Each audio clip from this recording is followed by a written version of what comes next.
Seguimos con protagonistas del campo argentino a través de Nacional Libertador y el 4 de julio fue el Día del Médico Rural en conmemoración al natalicio del doctor Esteban Laureano Maradona. Nosotros vamos a tomar contacto con un médico rural, el doctor Pedro Omar Massman. Pedro, ¿cómo le va? Buen día. Hola, buenos días. ¿Cómo están ustedes? Muy bien, muchas gracias por atendernos. Felicidades por esa tarea cotidiana que realiza y bueno, queremos conocer más un poco sobre su experiencia, en qué zona está, cuánto hace que trabaja en zona rural. Sí, en realidad hace aproximadamente ya 9, casi 10 años.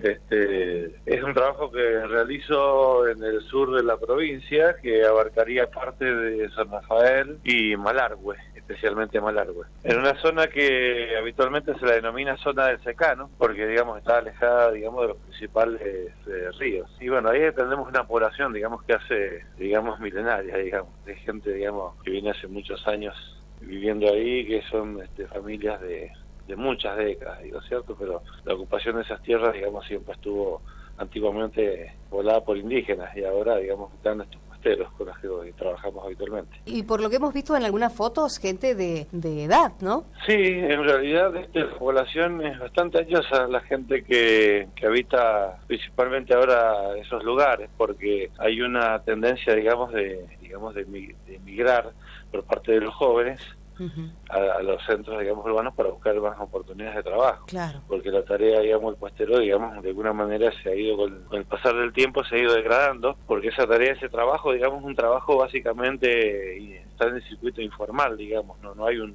circuito formal que les permita vender lo que ellos producen. Y la economía por ahí se denomina también economía de subsistencia, porque de esa producción, digamos, también les sirve para ellos alimentarse, para comer durante el año. Claro, y en lugares, Pedro, donde tampoco hay, servicios como en los centros urbanos. No, por supuesto. Ahí el problema más grave que toda la gente del campo, digamos, reclama siempre es la dificultad para acceder a los centros urbanos, el mantenimiento de los caminos. Claro, y sí. Realmente porque son todas de tierra y nosotros para entrar a trabajar a veces tenemos que recorrer. Entrando por Malargüe son 200 kilómetros de tierra, 180 exactamente, atravesando la Payunia, y si uno entra por el norte, a través de Alvear, entra por un pueblo que se llama Punta del Agua, son alrededor de 135 kilómetros de tierra, nada más. Entonces esos caminos, digamos, por donde después de las lluvias, digamos, se rompen, esos caminos se destruyen, así que tenemos que entrar, hay que tener un vehículo apropiado para poder ingresar a esa zona y llegar a esas familias.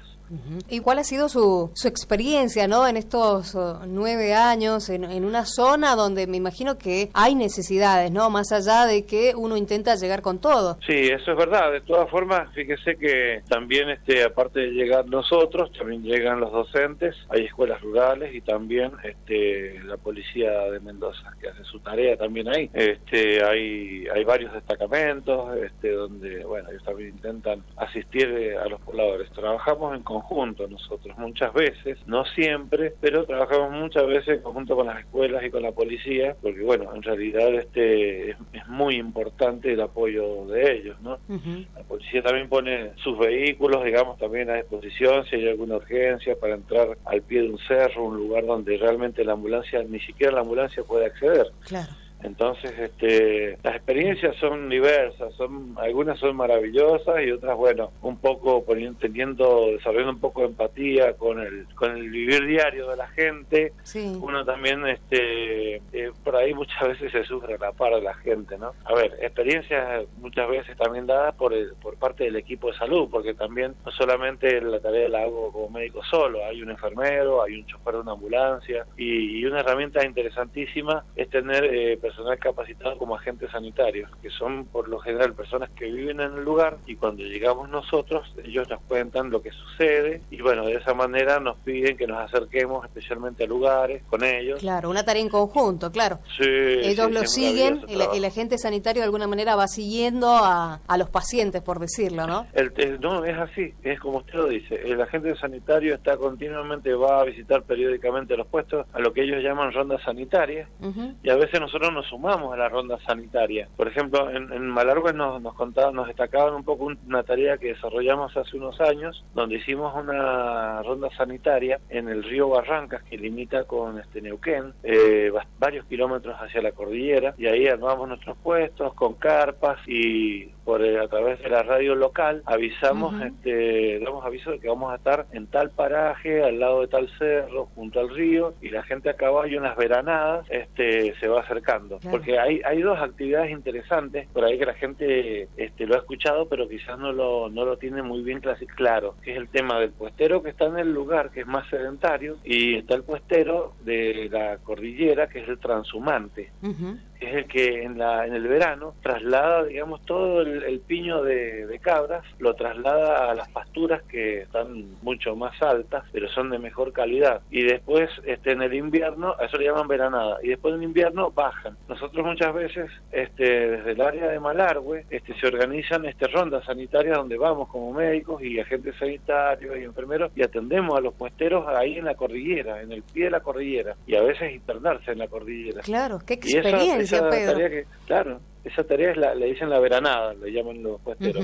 Esa actividad se denomina transhumancia, y es maravillosa la experiencia porque uno tiene que estar, digamos, en el medio del campo con los pocos recursos que lleva, y en un momento determinado a veces hay que trasladar a las personas porque se requiere una atención de otro nivel, de segundo nivel, como es en el hospital de Malargüe. Y en casos más difíciles, en casos mucho más complejos, se requiere atención de tercer nivel de un hospital como el Chastakov de San Rafael. Todo eso tiene que estar muy bien organizado, porque si falla, digamos, una de las partes de esa cadena, probablemente después tengamos que lamentarlo, porque no vamos a poder atender como se merece la gente. Exacto. Pero la verdad, la idea es estar acompañándolos en la tarea también diaria, que obviamente tiene sus grandes gratificaciones, porque con toda la humildad y con todas las necesidades que tienen los puesteros, digamos, siempre hemos recibido por parte de ellos el afecto y el calor humano que nos han brindado, y eso es maravilloso, sí, viene al alma, obviamente. Gente muy amable. Sí, por supuesto. Pensaba, ¿qué tipo de enfermedades, cuáles son las enfermedades más frecuentes por estas zonas? Están básicamente las enfermedades que cualquier ser humano pueda tener, ¿cierto? Básicamente que son enfermedades que se le denominan enfermedades no transmisibles, que las personas añosas, digamos, van adquiriendo a través de su vida, una hipertensión, una diabetes, un trastorno esquelético, músculo esquelético, porque no se olvide que la zona donde trabajamos, que es la zona de secano, primero es una zona muy árida, digamos que sería la proyección de la Patagonia, estepa patagónica y pasturas bajas y mucha piedra volcánica. Entonces la gente tiene que caminar todos los días subiendo cerros, caminando entre las piedras y las coladas volcánicas, y eso, digamos, va afectando con el pasar del tiempo, al no tener un calzado adecuado, al no tener una ropa adecuada, va afectando las articulaciones, rodillas, caderas, todo lo que es la zona lumbar, los brazos, los hombros. Entonces la gente se enferma mucho de las enfermedades musculoesqueléticas. Pero después las enfermedades no transmisibles comunes como la diabetes, la hipertensión, algún otro problema, digamos, eventualmente, algún problema tiroideo y demás, como la mayoría de los lugares. Se le suman también zonas endémicas para otras enfermedades, como la hiatidosis, que en este caso es un trabajo que se va haciendo todos los años de educación para la salud, de concientización sobre cómo trabajar con los animales, cómo eliminar las vísceras y demás, poder evitar de alguna manera que se propague una enfermedad, digamos, que es propia del lugar. Pero eso ha ido disminuyendo con el tiempo. Antes era mucho más grave, pero mucho más grave, y ahora dentro de todo hay un cierto control, aunque periódicamente este último tiempo, el tema de la pandemia ha sido muy complejo para poder estructurar los sistemas de salud. Entonces todo ese tipo de temas lo vamos a tener que retomar con mucha más dedicación, porque de alguna manera el descuido no ha sido voluntario, sino que todos los recursos han sido abocados a la atención de este flagelo que hemos tenido que enfrentar, pero más o menos va por ese lado, ¿cierto? Pedro, no sé, yo me imagino el secano, como usted nos contaba, la zona de montaña, ¿también hasta allá llegó esta pandemia? Efectivamente. Bueno, lo viví, por supuesto, y tuvimos la desgracia, digamos, el deceso de algunas personas pero muy queridas, principalmente personas de edad, donde en un una primera etapa, nosotros estábamos trabajando en el pueblo y antes de ingresar nosotros a trabajar al campo nos hacíamos el test, ¿me entiendes? El test rápido en una etapa y después también nos hacíamos el hisopado, porque no queríamos llevar nosotros ni las autoridades que nos acompañan, nos pedían que nos organizáramos de esa manera, en las coordinaciones de salud de Malargüe y San Rafael, nos pedían que nos hiciéramos el test para no llevar el virus al campo. Entonces, tanto la policía, los maestros se tenían que testear todos. Pero, ¿qué pasa? Que a veces la gente salía, alguna persona salía del pueblo, y en esa segunda etapa fue cuando algunos ingresaron con el virus al pueblo y lo propagaron. Entonces ahí tuvimos grandes dificultades, porque por suerte de ser comunidades pequeñas y comunidades muy sensatas, nosotros le proponíamos el aislamiento inmediato en su casa, y eso se cumplía a rajatabla. Entonces el ciclo duraba poco, ¿me entiendes? No se propagaba tanto, pero sí llegó, evidentemente, porque, bueno, la gente tenía que salir a comprar los víveres, todo lo que es de comida de supermercado. A veces hay personas que tienen vehículos y salen una vez al mes. Algunos tuvieron la desgracia de traer el virus, digamos, al pueblo, y sí, realmente mucha gente fue afectada. Pero el accionar del equipo nuestro, dentro de todo, en conjunto con la gente que adhería inmediatamente, también un poco por temor, ¿no?, a que sus familias sufrieran, se aislaron y lo pudimos controlar. Pero sí llegó, créanme que sí llegó, y de forma, y se hizo notar, obviamente, ¿no? Bien. Pedro, ¿qué necesidades hay desde el equipo de salud? Mire, nosotros tenemos realmente el apoyo del equipo de salud, de programas también que son provinciales, nacionales. Se va juntando un dinero que se permite reinvertir en el centro de salud. Hemos tenido dificultades a veces, como en todos lados, el tema de las dificultades en la calefacción, a veces el problema de la ambulancia. Bueno, en un lugar tenemos una ambulancia bastante nueva, en otros lugares a veces no hay ambulancias, digamos, nuevas, porque en realidad habría que tener ambulancias de muy buena calidad en los lugares. Entonces, en un pueblo, Punta del Agua, tenemos una ambulancia prácticamente nueva, pero en otros pueblos nos encontramos con vehículos que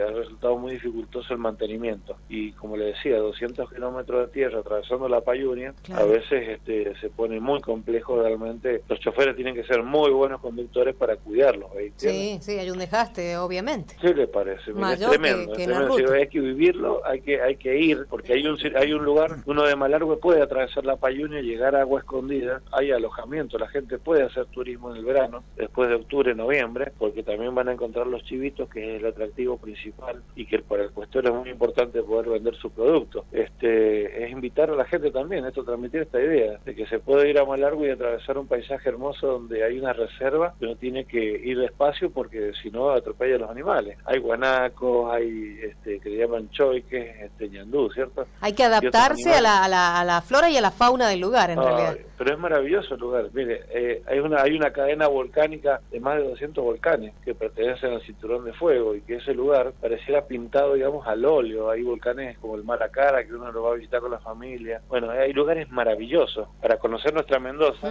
que va más allá de la producción, digamos, que sea del desarrollo que se ha hecho alrededor de los grandes oasis que tenemos, ¿cierto? Sí. Pero eso, digamos, eso es lo que quedó después de la campaña del desierto. Hubo una reestructuración de tierras y los grandes oasis se dedicaron a la parte agrícola, y el resto de las tierras de Mendoza quedaron un poco en el olvido, porque no se consideró mucho la producción pecuaria, o ahora estamos con el tema minero, por supuesto. Pero hay zonas realmente que no tienen otra opción de desarrollo, como nosotros, que tenemos el privilegio de estar cerca de un gran oasis, como es el del río Mendoza, o el del Valle de Uco, o el del río Diamante en San Rafael.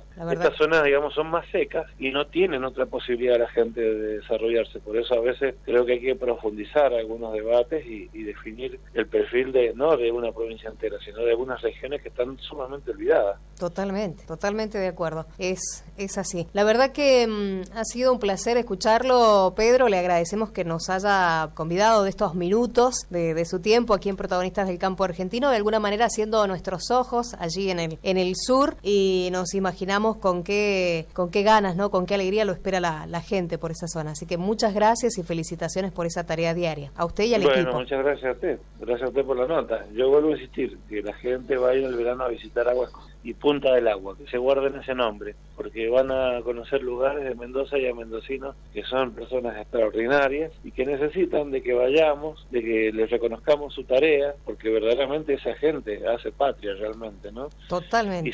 Y sostienen ese lugar con habitabilidad para que realmente no se pierdan esos lugares, esa tierra, y podemos ayudarle a esa gente. Por supuesto que, como usted me preguntó por las necesidades, sobre necesidades básicas, ¿vio? Pero realmente hay una poblaciones, digamos, que están esperando la visita del turista, del forastero, del foráneo, digamos, para que vea lo que tienen para ofrecerle. Hay gente que hace tejidos al telar. Bueno, vamos a estar hablando nosotros en un ratito con una de las tejedoras allí de Punta de Agua, así que mire cómo se va entrelazando todo. Sí, hay unas tejedoras en Punta del Agua, de los toldos también, precisamente. Tengo fotos increíbles con esa maravillosa gente, la gente de los toldos. Si realmente, bueno, es gente de aquel lado, seguramente los conocemos. Así que bueno, vamos a quedarnos a la escucha del programa. Bueno, muchísimas gracias, Pedro. Un abrazo enorme para usted y para todo el equipo. Muy amable.